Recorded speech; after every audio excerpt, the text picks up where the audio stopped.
Most people in the gym obsess over pre-workout protein shakes and creatine, but the most underrated performance drink on the planet has been sitting on your kitchen counter the whole time.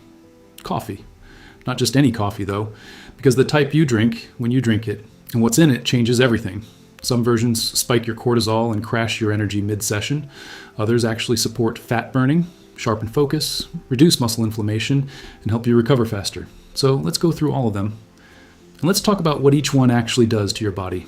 Espresso is the foundation, hot water forced through tightly packed fine grounds under pressure, producing a small, concentrated shot with a layer of golden foam sitting on top. Here's why gym people should pay attention to this one.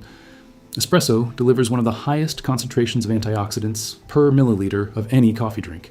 Those antioxidants, specifically a group called polyphenols, actively fight the oxidative stress that builds up in your muscles during hard training.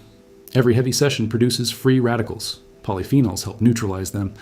And because espresso is taken in a small volume with no milk and no sugar, nothing interferes with that absorption. The caffeine dose is also more moderate than most people assume, which means you get the alertness and focus boost without immediately spiking cortisol through the roof. One shot before a session. Simple, clean, effective. A latte takes that espresso and stretches it out with a generous amount of steamed milk and a thin cap of foam. For the gym crowd, the milk is actually worth thinking about. You're adding a meaningful dose of calcium, some protein, and fat, all of which have a role in muscle function and recovery. The trade-off is that milk reduces the bioavailability of some of coffee's antioxidants, specifically by binding to the polyphenols before your gut can absorb them. So you're getting a softer, creamier drink with some nutritional upside, but you're leaving some of the performance benefits on the table. A latte without added sugar, taken an hour before training, still gives you a usable caffeine hit and more sustenance than a black shot if you're training fasted. The cappuccino keeps the ratio tighter, equal parts espresso, steamed milk, and foam.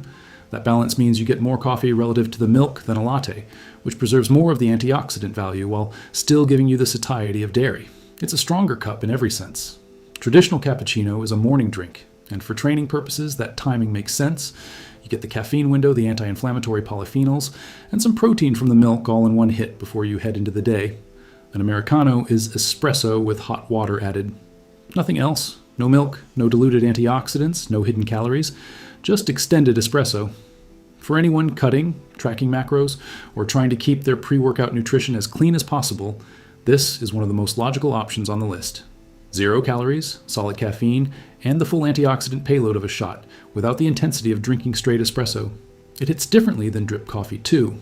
The extraction method produces a slightly different flavor profile and a cleaner energy response for most people. Now here's where it gets interesting for the fitness world specifically. Bulletproof coffee, brewed coffee blended with grass-fed butter and MCT oil, a fat derived from coconut. This one was popularized around 2011, and the gym and keto communities adopted it fast, and for good reason. The science behind it actually holds up when you use it correctly. MCT oil converts almost immediately into ketones, which your brain and muscles can use as direct fuel. Unlike carbohydrates, this doesn't trigger an insulin spike. So your blood sugar stays flat, your energy stays stable, and you don't get the mid-morning crash that follows a carb-heavy breakfast.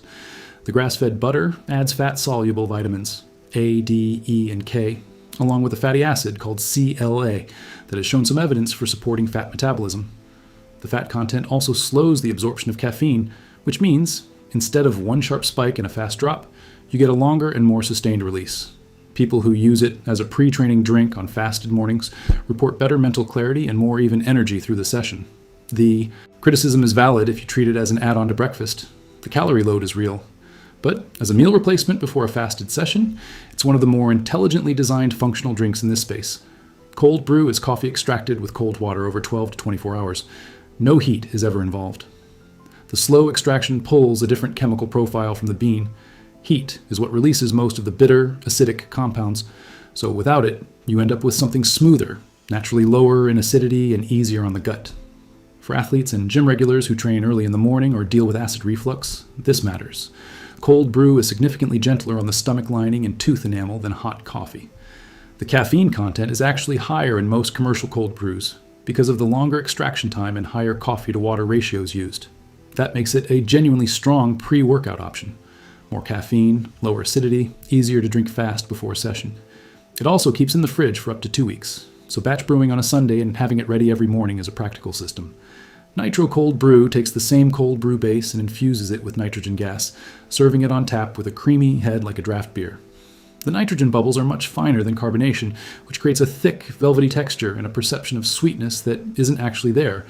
No sugar added, no dairy, nothing. It's black coffee that tastes and feels like a treat. From a performance standpoint, the profile is nearly identical to cold brew. High caffeine, low acid, strong antioxidant content, but the texture and drinkability make it easier to get down before a session without it sitting heavy. Starbucks launched it commercially in 2016, and the format took off fast for good reason. It tastes like something it isn't, which is a rare win in functional nutrition. Turkish coffee is brewed by simmering ultrafine grounds directly in water in a small pot, then pouring it unfiltered into the cup. The grounds settle and you stop drinking before you hit them. Because no paper filter is involved, Turkish coffee retains natural oils, cafestol and koel, that filtered coffee strips out. These compounds have demonstrated anti-inflammatory effects in research and may have protective properties at a cellular level. The trade-off is that they can raise LDL cholesterol if you're drinking large amounts consistently, so 1 or 2 cups a day is the sensible zone. For recovery support and inflammation management after hard training blocks, this is a more interesting option than most people give it credit for. Arabic coffee, or gawa, combines lightly roasted beans with cardamom and sometimes cloves or saffron. The cardamom is doing real work here. It has documented digestive benefits and its own anti-inflammatory compounds that stack on top of coffee's existing polyphenols. It's almost always served without sugar, keeping the metabolic impact minimal. Cultures that have been drinking this for centuries didn't add the spices just for taste. They figured out through practice what research is now confirming about the functional properties of these combinations. The flat white is a smaller, stronger milk coffee from Australia and New Zealand. Same espresso base as a latte, but with much less milk and barely any foam. The result is a drink where the coffee comes through clearly, the antioxidant concentration stays higher relative to volume, and the calorie count is lower than a standard latte. For gym people who want a milk coffee without sacrificing the functional side of what they're drinking, the flat white is the move. It became globally mainstream after major chains added it around 2015, and it's consistently one of the more sensible options on any menu. Mocha blends espresso with chocolate, ideally dark cocoa, before the milk is added. The name connects back to the Yemeni port city of Mocha, historically central to the global coffee trade, where beans carried a natural chocolatey quality. Quality dark cocoa brings its own flavonoids and antioxidants that genuinely complement what coffee already provides. The issue is that most commercial mochas are made with heavily sweetened chocolate syrup and topped with whipped cream, at which point the drink stops being a performance tool and starts being a dessert. A mocha built on real dark cocoa, no added syrup, and no cream is a different thing entirely. A legitimate combination of 2 of the most antioxidant-dense foods on Earth. Here's the big picture. Coffee is not just a stimulant. It is one of the most antioxidant-rich substances most people consume on a daily basis. And depending on how you take it, it can actively support your training, your recovery, your inflammation levels, and your metabolic function. The worst version is a sugar-loaded flavored drink that spikes insulin and adds 300 calories you didn't account for. The best version is something clean, purposeful, and timed around what your body actually needs. Pick the right one for the right moment.